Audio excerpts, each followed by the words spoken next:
al 222-335000. El secreto del éxito está en tomar riesgos, superar desafíos, viva la vida Concho, tomando buenas decisiones. Baterías Hankook, mucho más. Es combinación clave en la 92.9. Somos la clave.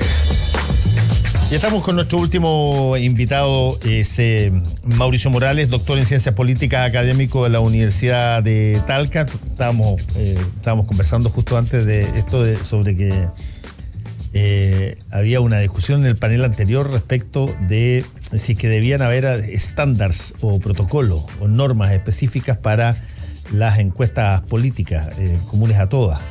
Y tú eres un experto en ese tipo de análisis de opinión pública y particularmente en términos de las encuestas. Me gustaría conocer tu opinión. Claro que sí, claro que deben haber estándares, porque existen algunos problemas, Fernando, en algunas encuestas de opinión, particularmente en lo que a ficha técnica se refiere.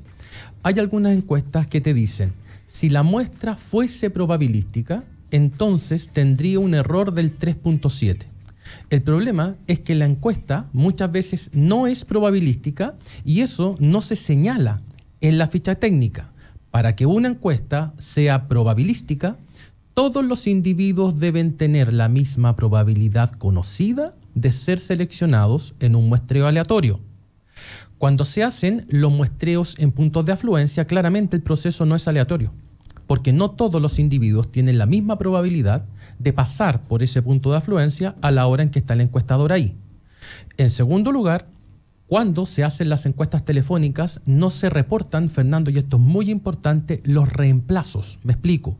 Tú llamas a un teléfono, esa persona no contesta, me cambio a otro teléfono y así sucesivamente, y esos cambios van generando incrementos en el error de la muestra.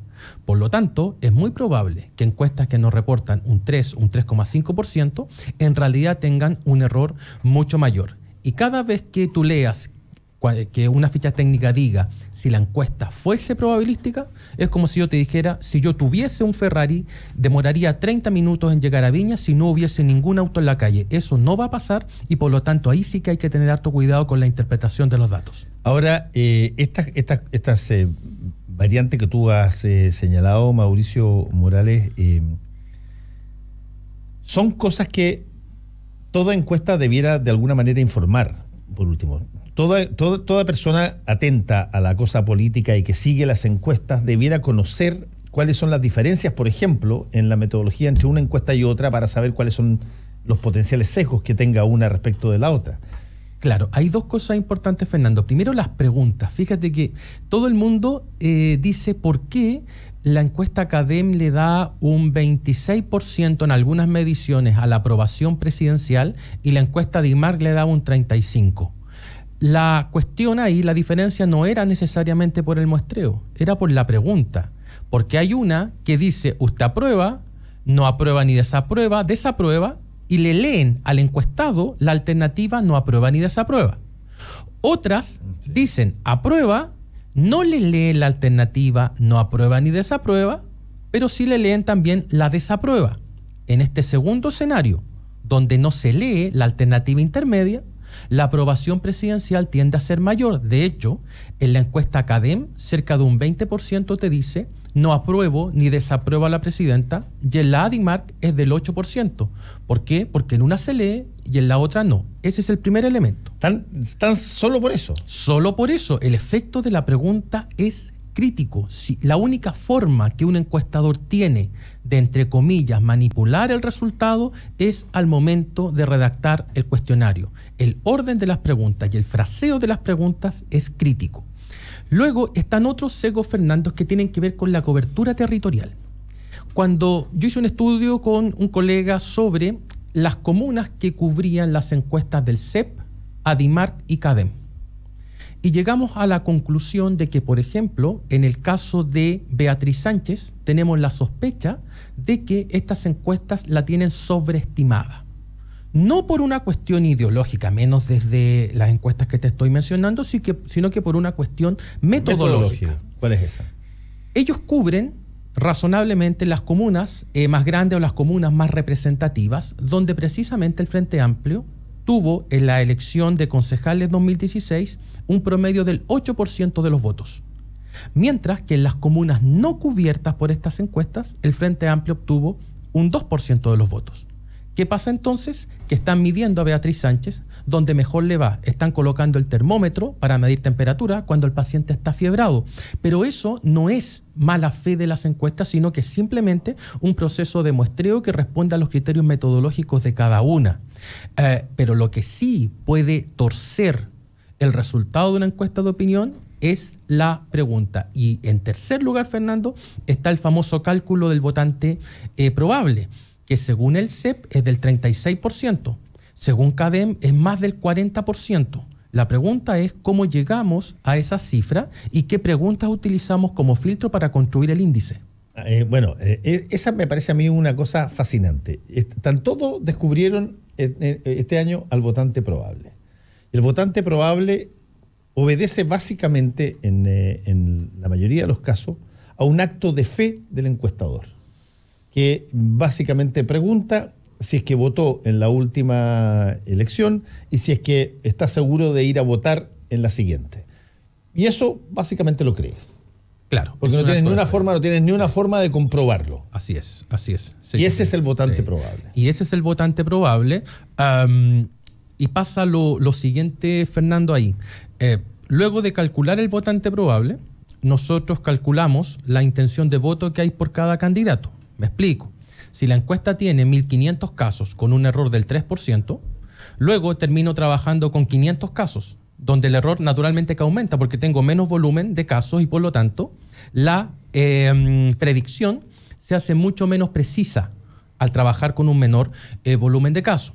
En segundo lugar, los estimadores cambian. Por ejemplo, Piñera en una muestra total tiene el 36, en la muestra con el votante probable tiene sobre el 40 y eso le pasa a todos los candidatos. ¿Cuál es el problema hoy día de cada uno de los candidatos y particularmente en el caso de Alejandro Guillé? Lo quiero colocar así. Fíjate que si uno analiza la base electoral que apoya a Guillé, solamente el 43% de las personas que dicen me gusta Guillé, voy a votar por él, o votaría por él, cuando se calcula el votante probable quedan fuera. Es decir, el problema de Guillé no es tanto cultivar la intención de voto, sino que sacar a esa gente que hoy día tiene predisposición a votar por él, el 17 de noviembre a las urnas con el fin de que emita su sufragio. Ese es el 19. Ese es el gran problema de Guillé hoy día.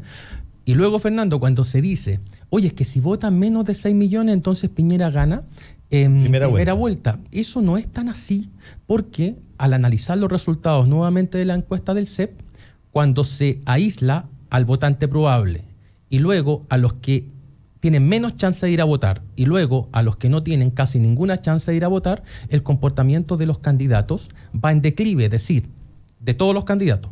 Cuando aíslo a los que van a ir a votar, Piñera tiene más del 40%. Los que probablemente van a ir a votar tienen el 36%. Y así sucesivamente hacia abajo. Pero a todos los candidatos les pasa.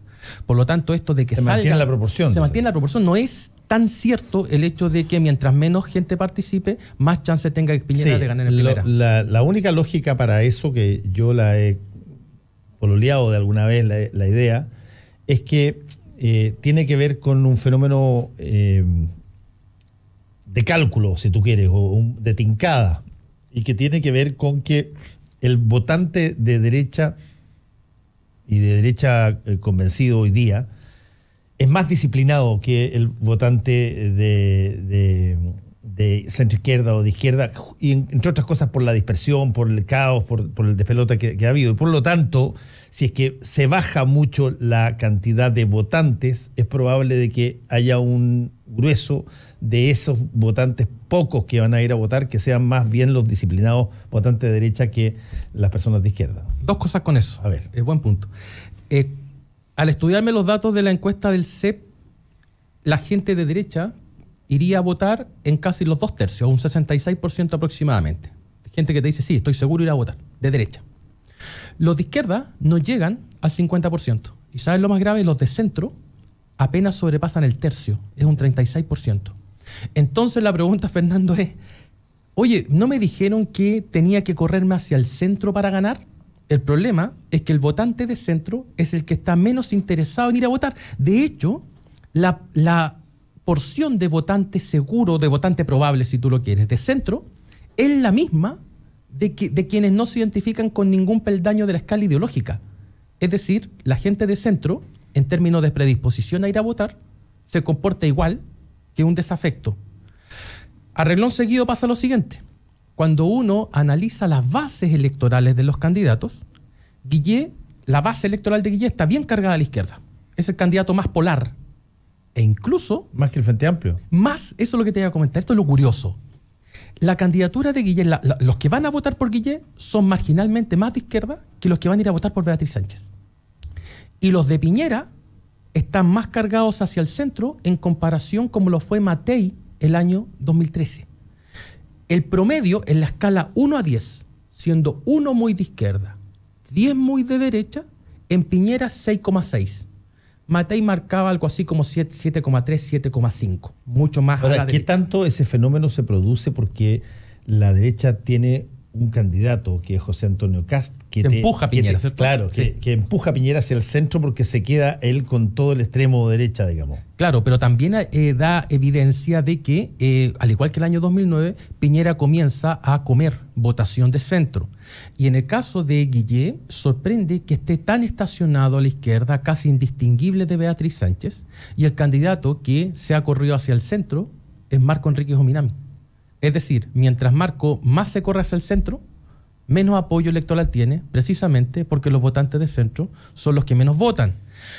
Hernán Medina, acá por Twitter, pregunta Mauricio Morales, ¿cuánto influyen los resultados de las encuestas en los indecisos? Que de alguna manera yo lo había dicho la vez anterior en el panel, señalando de que esto de tener todas las semanas un titular respecto del flujo te crea o te puede crear la sensación de quién se percibe como el ganador. Exacto. Y hay un porcentaje de gente que quiere que en la hora de votar no tiene una predilección taxativa, pero no quiere estar en el lado de los perdedores. Podría influir más, Fernando, en un contexto de voto obligatorio que en un contexto de voto voluntario.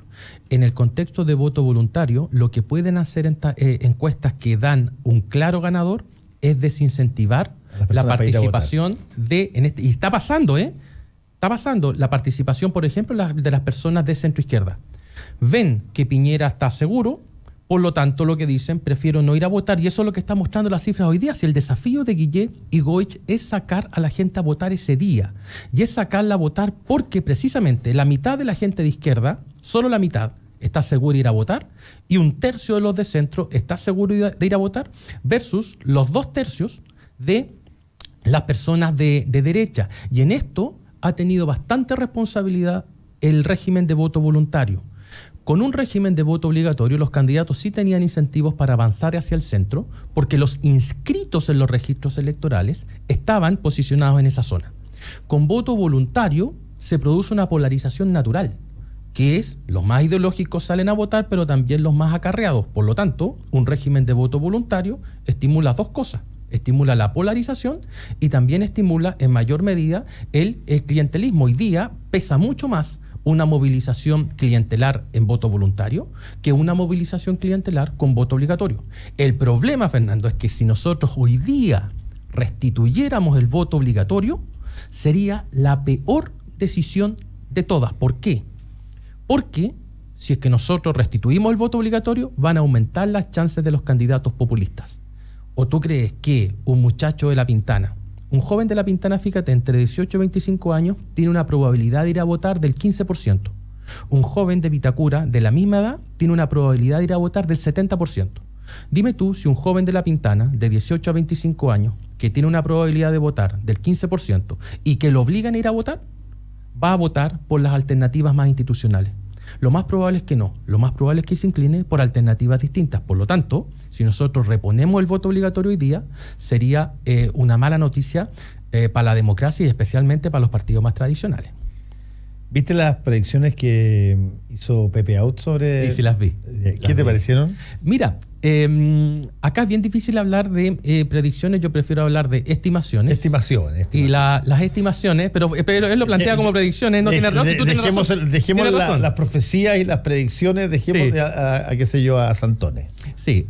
A ver, a mí me dan resultados extraordinariamente parecidos porque trabajamos con los mismos datos. Lo que no hemos podido controlar bien es el nivel de fragmentación que va a existir a nivel electoral. Sabemos que el número de candidatos más que se duplicó en comparación con el año 2013. El año 2013 teníamos 470 candidatos a diputados, ahora vamos a tener cerca de 950. Fíjate que falta que los tribunales electorales decidan por 61 candidaturas a diputados rechazadas y por 17 candidaturas al Senado. Por lo tanto, podríamos tener un volumen incluso mayor de candidatos.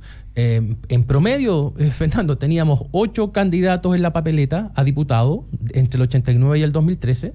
Ahora en algunos distritos la cifra va a llegar a 57, pudiendo llegar a 60 en algunos casos.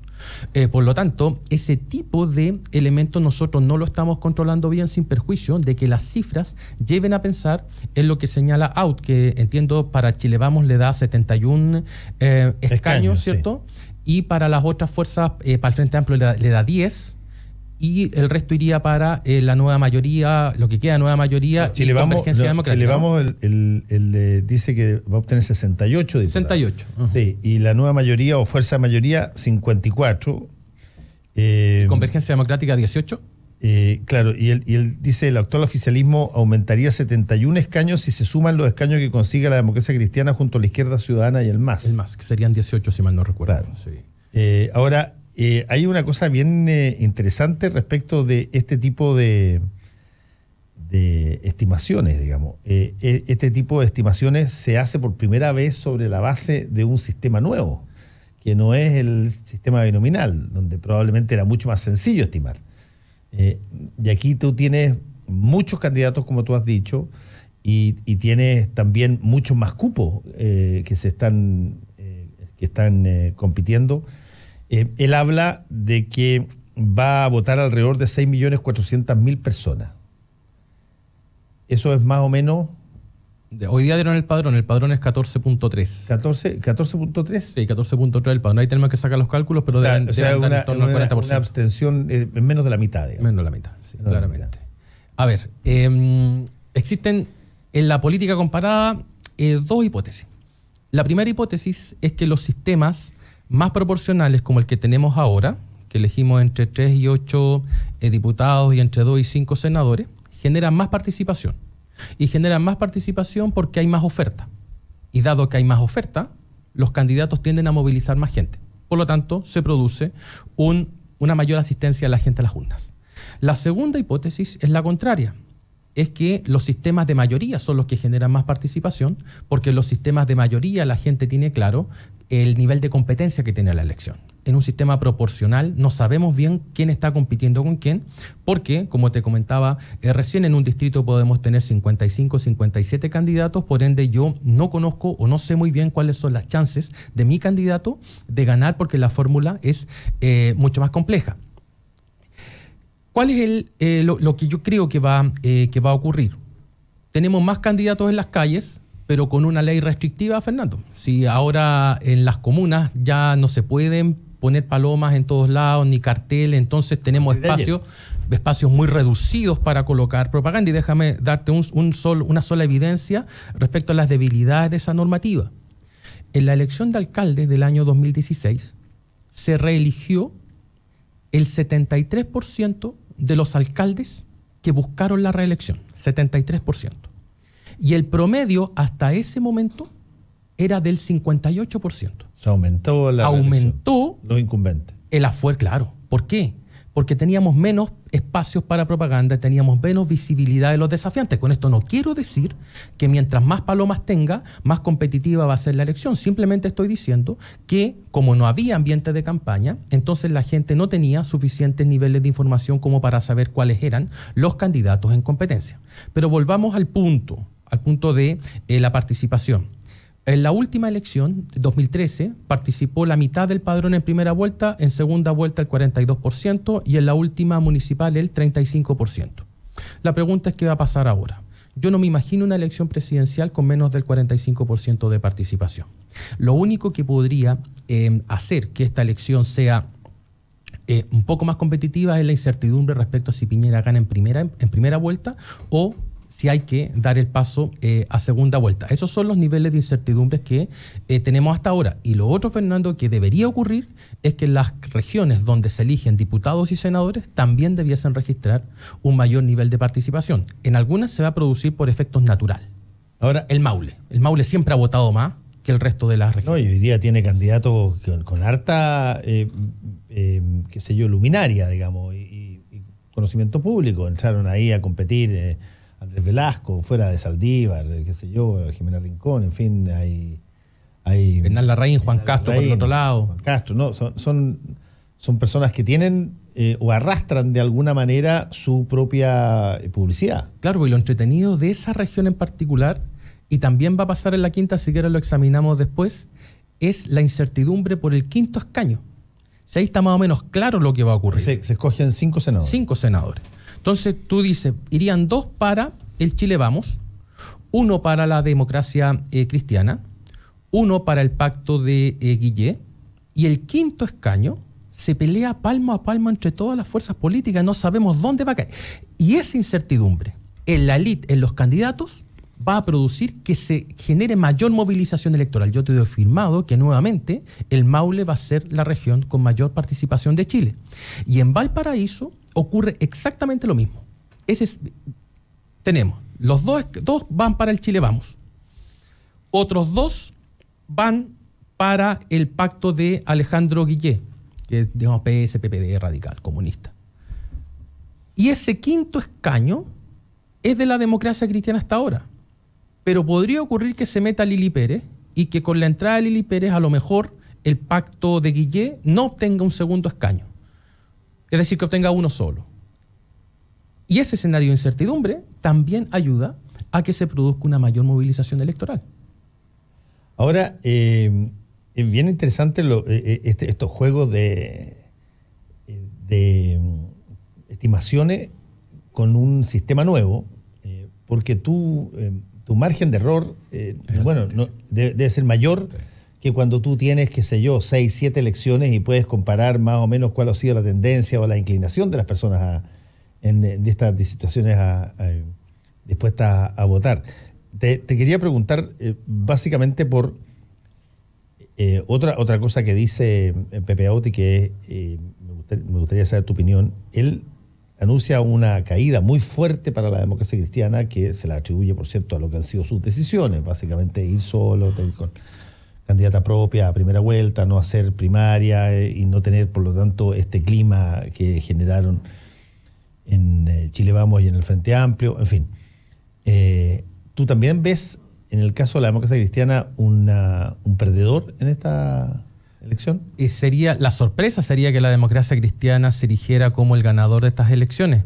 Los expertos electorales de la democracia cristiana señalaron que al competir sola, no con el MAS ni la IC, la DC podría obtener cerca de 25 diputados.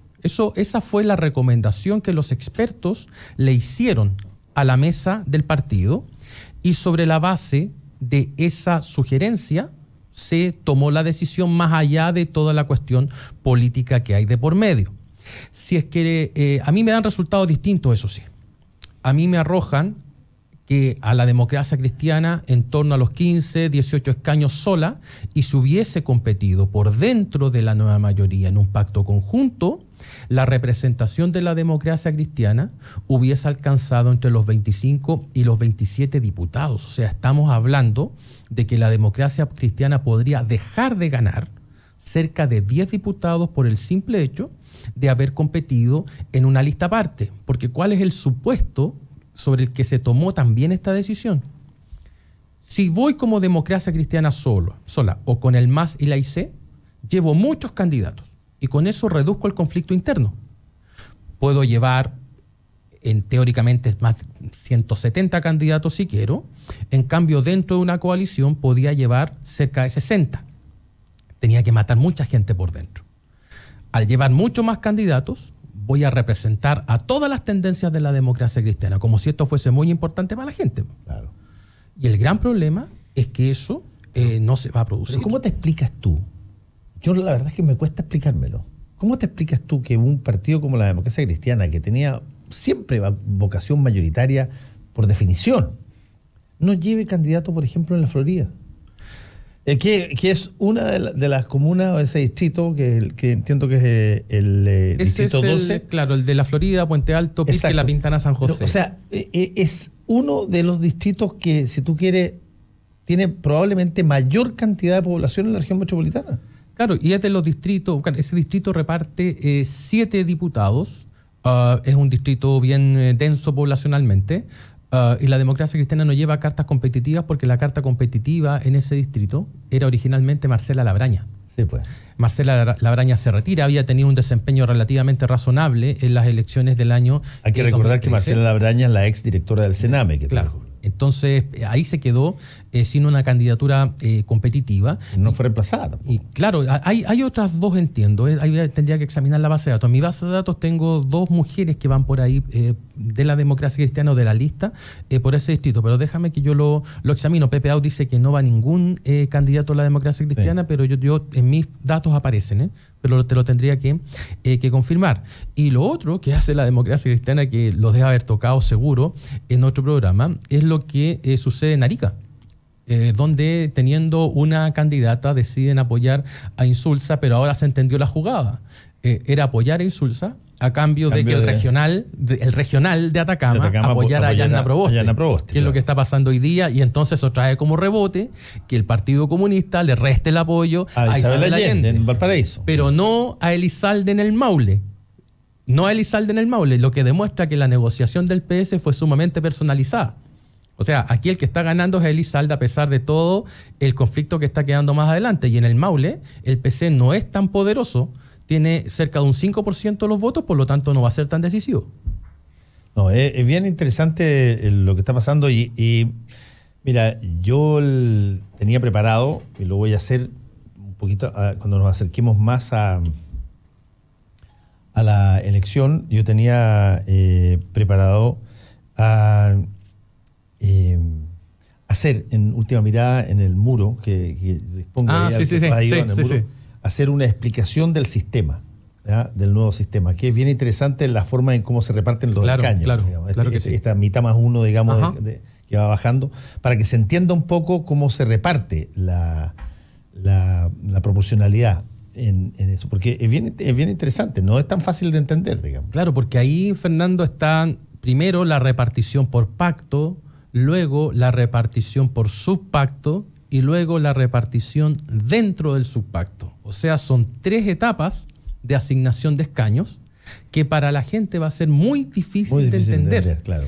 Pero, y solamente déjame decir esto, el sistema binominal ocupaba idéntica fórmula electoral, idéntica, que es este sistema DONT o cifra repartidora. La única diferencia que tiene el binominal con el nuevo sistema es que en el binominal elegíamos 2 cupos y ahora en el caso de diputados elegimos entre 3 y 8, pero en el Senado sigue sobreviviendo el binominal en algunas regiones. El binominal, por lo tanto, es de la familia de los sistemas proporcionales. No es ni mayoritario ni semimayoritario, porque eso de semimayoritario, semiproporcional no existe. Creo que lo conversamos una vez. Sí. Es como una mujer que está semi-embarazada, o está o no está. Y en este caso el binominal es de la familia de los proporcionales, es el menos proporcional de todos, pero pertenece a este grupo de sistemas electorales que ahora va a cambiar, pero va a cambiar producto del aumento del número de diputados a elegir por distrito. Mauricio Morales, profesor de la Universidad de Talca, muchas gracias por haber estado con nosotros. A ti, Fernando, muchas gracias. Nos vamos, tengan ustedes un buen día, chao.